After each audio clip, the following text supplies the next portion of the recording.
Lakers binawi ang trade para kay Mark Williams dahil sa pagkabigo ng Hornets na matugunan ang kondisyon.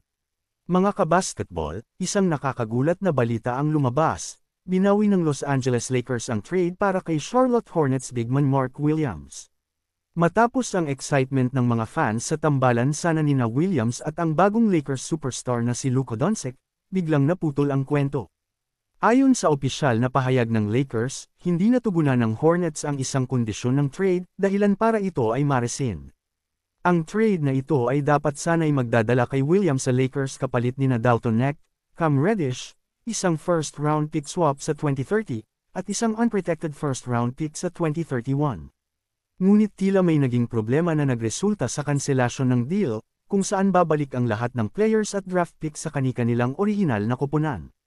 Wala pang malinaw na detalye kung ano mismo ang dahilan ng pagbawi ng trade, pero may mga espekulasyon na maaaring ito ay may kinalaman sa medical clearance ni Williams.